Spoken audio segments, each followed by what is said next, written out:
What does this kind of support mean for your career and for you as a filmmaker? Canada's very much a co-sign nation. And so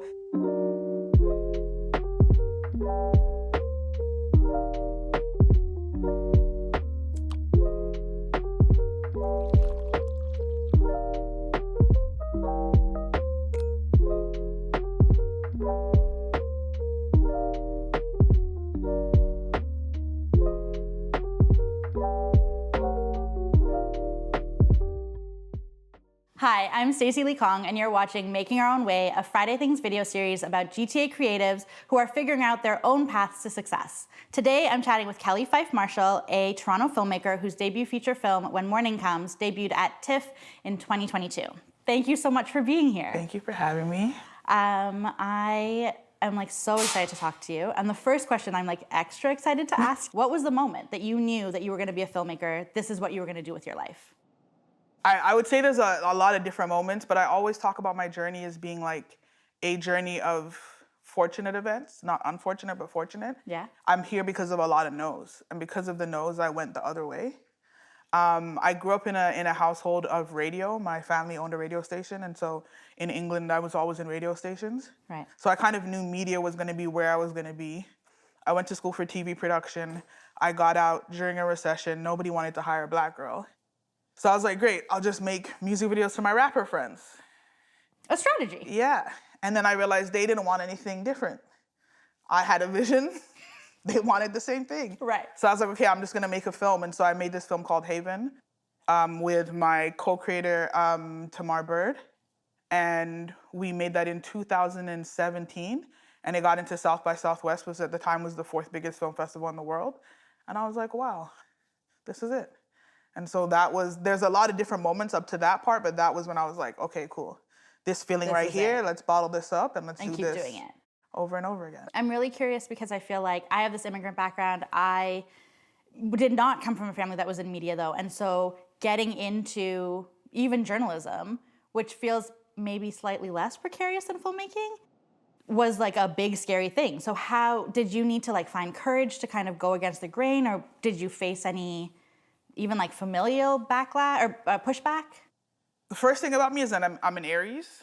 And okay. So pushback is very difficult for people when it comes to me. I'm a Pisces, so I'm please can we just... I always knew what I wanted to do, and I knew where I was going, and so I was just gonna do it. Yeah. Did they believe in me? Absolutely not. How do you do that though? How do you deal with that? I didn't have a choice. I knew what the goal was. I knew what the journey was, and I knew that I was going to do this. And so I was like, I'm an Aries, so I was like, you'll see later. And how do they feel now? And literally at the premiere of my movie, my mother came up to me and was like, I really was... I didn't know this, I didn't see this coming. She was like, we were gonna have to have a talk, but I'm really happy that we're here, and I see the vision now. Nice. And that's 14 years later. It's wild. In your bio, you say that it's your mission to tell stories that disrupt perceptions of Black people. And I really wanna know, well, I know, but I want you to kind of articulate, why is that so important? You know, growing up, especially as a plus-size Black female with locks, the only time I've ever seen myself is through very stereotypical views, through the white male gaze. And so it was important for me. You know, they always say, when you're growing up and you're watching TV, you see your family. Yeah. You know, we always think of certain characters as our family. And so it's important for me that the next generation really felt accepted by the world. You know, it's a very hard world that we live in, and I want to make sure that we see all types of Black folks. And do you feel like you saw your family when you were growing up in media? No, I didn't. I mean, I was an immigrant. Yeah. So definitely not. Yeah. But the closest I ever got was Moesha. I talk about it quite often. I love Moesha. And her Jamaican stepmom. Yeah. You know, Cheryl Lee Ralphett has been a huge person in my career. And so that was kind of the closest I got, but I never really felt like, wow, I can see myself and my family in that. Right. And so a lot of my films, when you watch them, are about the immigrant experience. Which I love, because, so I was born in Trinidad, I moved here when I was 4, and I feel like I was always approximating that feeling. In the 90s, you would see, I saw, I don't know, I did see Moesha, or I saw Family Matters, or I saw different ideas of racialized people, but first of all, often only Black people, which wasn't my experience, and there wasn't an immigrant experience. So that kind of being torn between two cultures and feeling like you belong to both but don't belong to both is not, you still rarely see that. Yeah. Tell me how you're then shifting those perceptions. I'm making things about things that I know. Yeah. And I realize that a lot of people can relate to that. Yeah. Like I made When Morning Comes, and it was an immigrant experience. It was very close to mine. Mine was from England coming to Canada, but by way of Jamaica also. And so many people have reached out to me and been like, yo, that's my exact story. People have sent me pictures of their passports and been like, no, look, but this like was literally, 9-year-old me doing this exact thing. And I didn't know that before that. And so I know too often through the experiences from Haven, I did, this movie, and it was about children's sexual assault. And I'd never known anybody had gone through that. Right. But I knew there was a story that was important that I needed to tell. And afterwards, the amount of people that come up to me, like it's taught in schools, it's taught in centers, is given to so many different people as like this way to speak about things. Black Bodies was about racism. Yeah. And it was the exact same thing. And so I know that if I just keep continuing to do the stories that I want to tell and the stories that mean things to me and also things that I do know about, that people will relate to them, because there's a lot of people like me out there craving this content. Absolutely. And the other thing too is that I think sometimes there is obviously power in specific stories, but some of that power is that the actual things that make us human are relatable. Like I don't need to be Black, I don't need to be an immigrant from England, like I don't need to have your exact experience in order to see the things that resonate and be like, oh yeah, no, that feeling is the same. Exactly. Tell me though a little bit about what it means to be an independent filmmaker in Canada, but especially a Black, young, female, like you're plus size, like you're at these different intersections that are not well represented in this industry. It's hard. I do often feel like I'm the first one on this path. Yeah. And that I'm really like carving out this path for myself. But I do have a team. Like that's been I think the biggest thing that's helped me get through is really this team of women around me who really hold me down and make sure that we all have our own visions, but they all have an intersection in film. Right. And so we're all helping each other to grow, to get closer to our goals through that. But especially being young and Black, that's kind of been my biggest thing. Like I'm often not listened to when I'm in the room. I'm often confused for somebody else when I get to set. And then I sit in the director's chair and people are like, oh, we got to listen to her all day. And so that's kind of some of the biggest things that I've had to deal with. But, as I've gotten through with confidence being an Aries, it's gotten quite easier to like really maneuver those things and kind of just get to what I need to get to. I can make people fall in love with me. That's not the problem. And so I just got to get there first. I love this so much. I need obviously more Aries energy in my life. My little Pisces heart is like, I don't know, I cry. I'm a Pisces moon, so it's like, oh, okay. It's really so there difficult. are some feelings there. They're inside when I get home. The car rides. Okay. Absolutely. That's fine. You'll see a lot of my characters cry in the car. Because it's a real thing. There's something about the car. Yeah. There is. Okay. I want to hear about, I know you received this Pay It Forward grant from David Cronenberg, and I want to hear a little bit about that. So can you tell me what the grant is? Like, how did that even work? It was a surprise. I had no idea that it was a thing. I didn't know. I knew nothing. Like literally, I was on set in Jamaica. We were making the film. I got it. I looked at my phone. I got an email, and I was like, "This has got to be a joke." Right. And then I kept looking, and I was like, "Okay." And I went over to my producers, and I was like, "Listen, we have a $50,000 from David Cronenberg for post." Yeah. And like all of our shoulders just released, and we were like, "Okay, we can make this film that we're making currently." We can actually finish that process. I cannot tell you how stressful it is as a planner. I can't the number of Google Docs for this shoot alone. Yeah. So to hear that there's a part of the process that you hadn't been sure you would be able to finish is actually giving me anxiety at this moment. Yeah. So what were you able to do? What does that actually mean from a practical perspective? What could you do that you wouldn't be able to do before? So there was a company that we were actually in talks with called Company 3. Yeah. And they're known for doing post-production for pretty much anything you've ever watched in a theater, Netflix, streaming. Okay. And so they were given the money, and then in behalf of that, they would then do all the services for us. Okay.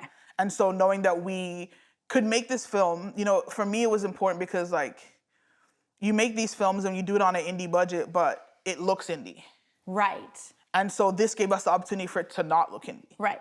And that's important for our stories, you know, for the immigrant stories, for stories from the Black community. We often get the low budget things. And it looks low budget, and it's harder to take us seriously. And Exactly. Right.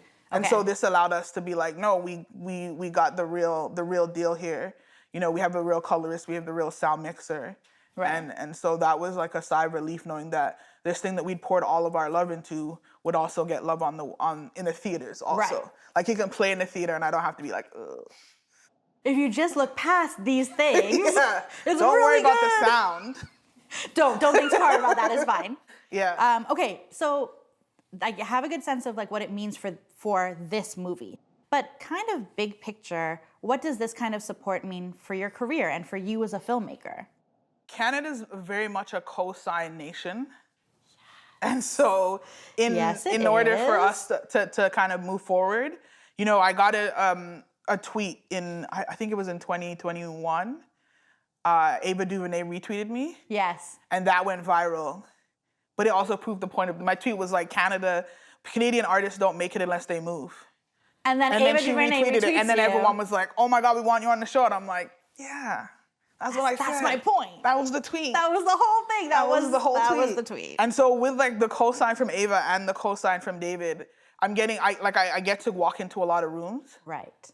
But it's that's really how it helps me. It's the opening of the door. They're the keys to the doors. Right. But when I go in, I still have to be myself and present the things that I've worked on. Yeah. And so it does come hand in hand with like we also have done really great work.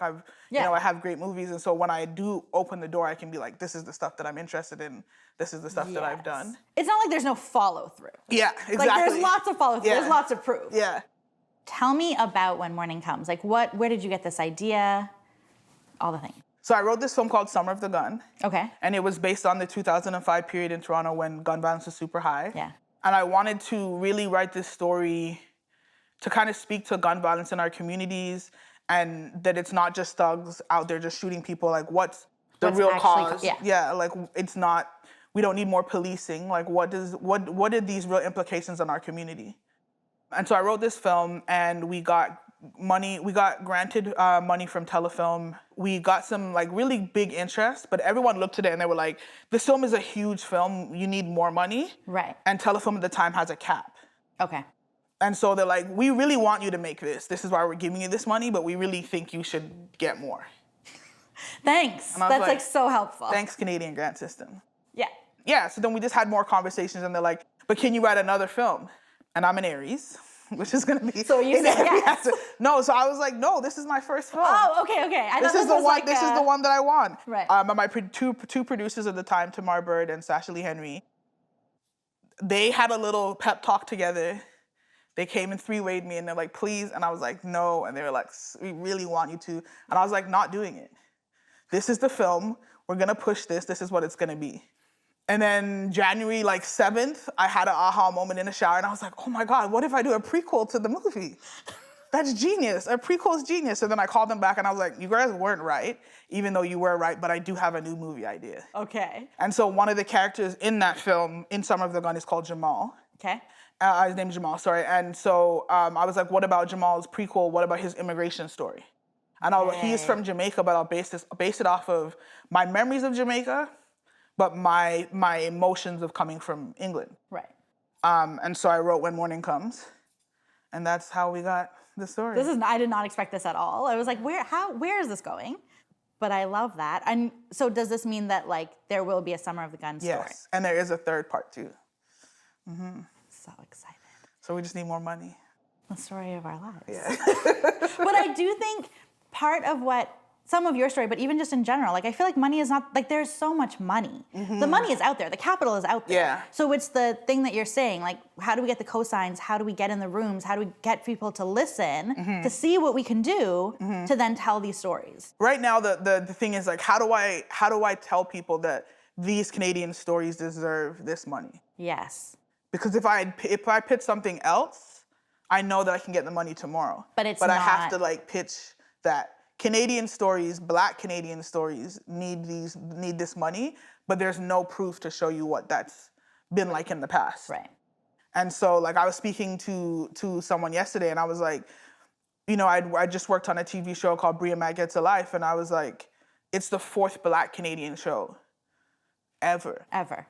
And like... In 2023. It hasn't come out yet. The 3rd one came out last year. The 2nd one I interned on when I graduated in 2010. And the 1st one came out in like 90 something. So it's like, I don't really have this thing to be like, there's so much money we make, so you can make your money back, but give me the money. And so that's kind of where we're at now. And it's like, who takes the first chance? Who really jumps at this story? Yeah. And then from there, then we can say, hey, look, this is how much Summer of the Gun made. This is what it did. This is how we were marketing it. Here's the metrics. And then, yeah, let's go from there. Okay, so in addition to that very fundamental business question, which I do think many young filmmakers are facing, regardless of ethnicity, regardless of whatever, are you also running into any pushback around the idea of what a Canadian story is? Because I feel like that's what I sometimes hear about is like, we want to tell Canadian stories, but then it's the same idea of what a Canadian story is. So it's not immigrant stories, it's not Caribbean stories, it's not racialized people, it's not the things that look like us. Mm-hmm. And then that sort of sends the message of like, well, okay, who's a real Canadian? Yeah. Like if I hear another thing about hockey, I might die. Yeah. It's in really the most like, non-dramatic way possible. I've been to studios where I'm like pitching a story and they're like, yeah, but what about Bob from Saskatchewan? Yeah. Can he watch this? And I was like, no, but Bob can watch anything else. But also, why can't Bob watch this? Why do we assume... Maybe Bob doesn't like it. Maybe Bob's racist. But like, why do we assume that people are not interested in the lives of other people? Yeah. Like, because we've, as racialized folks, have had to be interested in everybody else. Exactly. Like, are you telling me that I can learn to empathize with the most irritating young white man of all time, Holden Caulfield, but I cannot learn to empathize with other racialized people? You're telling me that like Bob from Saskatchewan can't learn to empathize with me? Yeah, that's what they're saying. Literally, yes. It was a rhetorical question, but thank you, Kelly. Thank you. No, that's literally what they're saying. Yeah, with the check on the other side of that question. Exactly. Yeah. So how do you feel hopeful about that shift, though? That you see a shift coming? Yeah, I do. I've had some conversations where people are like, don't invest in the story, invest in me. Right. And they want to invest in me. Yes. And I'm making this story. Right. So that's the shift. Me. Yeah, that's the shift. It's like fall in love with me and I'm gonna make this. Yes. But you've invested in who I am. Right. And so that's kind of been, that's what the cosigns are. They're cosigns in me. Yeah. And so that's what we're trying to do right now. Okay, I love that. I want to talk a little bit about the immigrant experience specifically too, because when you have said in other interviews that this movie is a love letter to Jamaica, and that like made my heart feel really happy. I know that sounds kind of cheesy, but like there's a real thing that happens where I was born in Trinidad. I love Trinidad. I love being there. I love the food. I love the experience. I feel like myself in a way there that I don't feel like myself anywhere else. Mm-hmm. But at the same time, Canada is home as well. And there are ways that I am myself in Canada that I can't be in Trinidad. Mm-hmm. So I wanted to kind of get your perspective on what it means to have multiple homelands and what it means to have your almost loyalties divided, or if that even feels reflective of your experience. It does. I think, it's easier to be yourself back home because of capitalism. Yeah. Say more. Like that's what I've realized in like the last 6 months, where I'm like, do I move to Jamaica and just live there? Because this is getting shaky over here. It's a different vibe. Now that I need $1 million down payment to buy a house, it's getting kind of shaky in these lands. And they're not ours, so that too. Yeah, exactly. That too. I think for me, like, it's so important to know that we're made up of so many different things. Yeah. Yeah. I'm Canadian and I've lived here for 20 years, but I'm also British, but I'm also very much Jamaican, and then I'm Bayesian, and then like my people are from Africa, and then it's so layered, and all of those things make up who I am. Right. And so it's important that we pay homage to all of those things. For me, I wanted to write this love letter to Jamaica because I felt like, first of all, Jamaica is the culture capital of the world. We can fight about it later. It's okay. But like, that's the truth. And so small beef, but it's fine. Like, whatever. And so it's whenever you watch TV, especially American TV, the accents are terrible. The stereotypes are terrible. Especially someone with locks. Like, the representation of Rastafari is terrible. It's real bad. And so I wanted to kind of show, like, outside of the resorts that you visit, and outside of the stereotypes that you watch on TV, what is Jamaica? What is my real Jamaica? Yeah. You know, and that was eating a mango at sunrise, you know, in the back of my grand uncle's truck on the way to fishing. Yeah. Like, that was my Jamaica. I didn't know about any of the other things. I didn't know about, like, the dance hall parties. I didn't know about the drug. I had no idea. No. Because I was living my life as a child. Yeah. And so I wanted to write this letter, like, this is my offering to show you how beautiful this land is. And to know that, like, we have to empathize more with immigrants and refugees.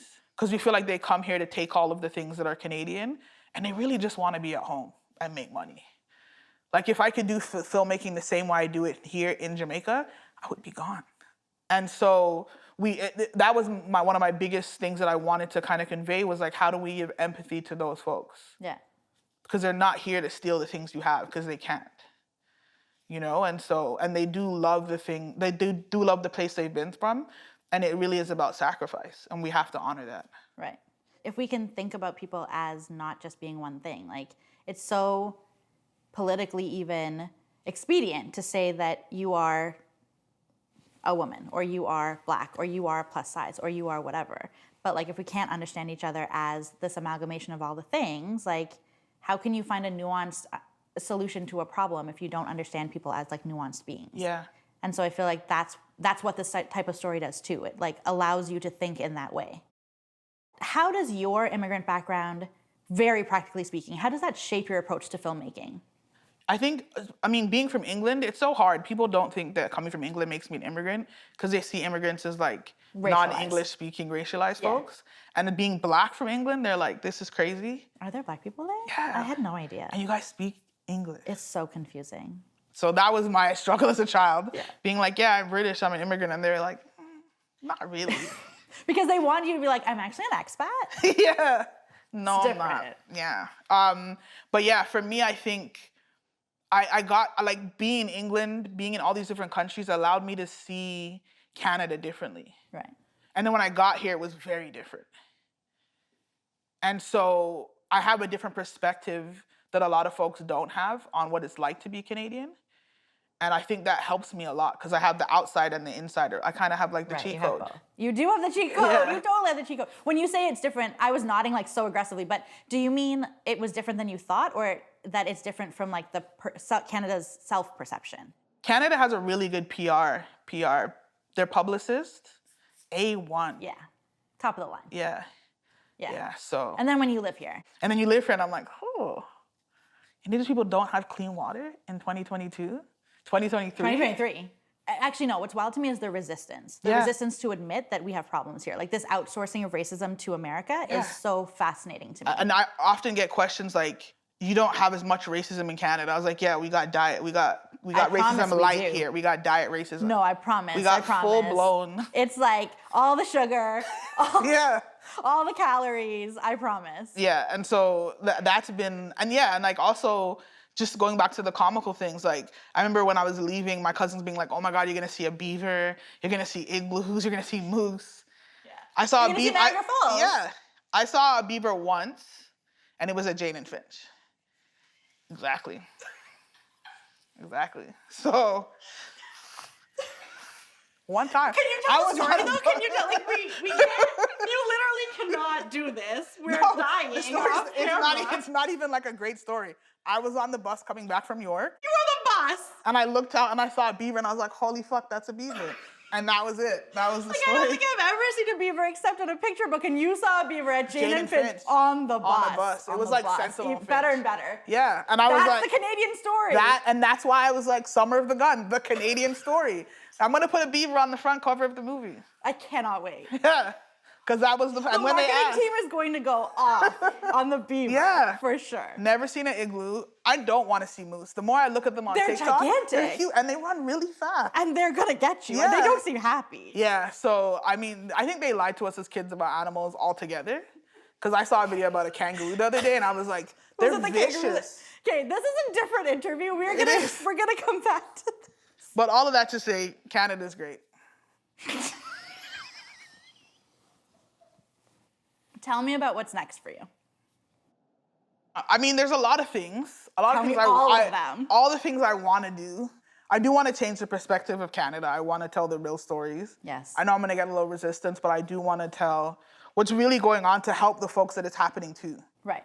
The next movie that I'm working on is actually with 20th Digital and Hulu. It is a feature, my second feature, called Omi, and it's based off of my short film, Omi, that went to South by Southwest. Yeah. And that's a horror, a Black female lead horror. And so super excited about that in the writing process right now. Which you love. Which I really don't enjoy. I understand. I get it. But you have to get through this part. Yeah. Can you tell us anything about like what the story is going to be, or what themes, or like the vibe? Is it like Jordan Peele-esque horror? Is it more like gory? Is it? It's Kelly Fyffe-Marshall-esque horror. It's very like I just want the vibe, Kelly. I just want you to tell me some information. What can I tell you? I mean, if you've watched Haven, if you've watched Black Bodies, you'll kind of feel that it's like it's everyday life horror. Yeah. But it's also a salute to like being Caribbean, and also a salute to being stolen from Africa. Okay. And so it's gory at sometimes. It's thriller. Yeah, I just, I haven't written it yet, so I'm scared I'm gonna like sell this film to you, and then I write it, and you're like, whew. Yeah, that's what's gonna happen for sure. It's gonna be like, oh, I don't know, Kelly. I don't know if this was as good as I thought it was gonna be. Please. Is there anything I didn't ask you about that you think we should be talking about right now? Yeah, so recently I directed 4 episodes out of 6 of a show called Bria Matt Gets to Life. The showrunner and creator is Ashley Henry, who's produced a lot of my work, When Morning Comes, Black Bodies, and is a co-collaborator of mine, and produced by Tamar Bird, who's also a co-collaborator of mine. It's with New Metric, and it will be coming to Crave sometime soon. Super excited for that, because that is true Black girl Canadian content. Yeah. And it's super important for the country and for the community, and so excited for that to come out. Yeah. And then I have a nonprofit called Make Ripples. It's based off my TED Talk, Make Ripples Where You Are. Mm-hmm. And it's just essentially teaching folks that, I think especially in 2020 after what happened with George Floyd, too often we were all intimidated by being activists. And so Make Ripples Where You Are was really just saying, like, you don't have to be an activist. Just make ripples where you are. So within your family circle, your friend circle, your work circles, your community, how are you making ripples? How are you making choices every day to make your place safer for racialized folks, or Indigenous folks, or queer folks, or Black folks? Yeah. And so Make Ripples Where You Are turned into Make Ripples, and it's just an educational community where we can really talk about how we can make ripples in different sectors. Yeah. And so that's something that I'm working on along with Eva Glubovic, Sasha Lee Henry, Tamar Bird, and Karina Evans. Amazing. Yeah, and so it's a community of us just really trying to expand how we can make change in the world without feeling like we have to be the next Malcolm X, the next Bob Marley. How can we do the things we need to do? Be the first, yeah. Mm-hmm. So where can people find Make Ripples and just you in general? Make Ripples has a website, and then they can also go to Let's Make Ripples on Instagram. Cool. Thank you so much. This was such a good conversation. Yes, it was. And thank you everyone for watching. Thank you. Okay, amazing. Mostly I'm like stuck on the beaver, actually. Okay, thank you so much. I should have taken a photo. You should have. It was kind of like early, like it was like, I didn't graduate, so it's probably like 2007, like the picture camera thing. It was not good. Okay, fine, It wouldn't fine. have, You would have taken a picture and it would have just been like. That's the time. You'd have been like, this is a blurry blob, I appreciate. I trust you that there was a beaver there. Yeah, I see no I was like, evidence. yo, what? Like, I was shook. I was looking around the bus like, nobody else sees the beaver? Nobody cares. They probably seen it already. It's probably where the beaver lives.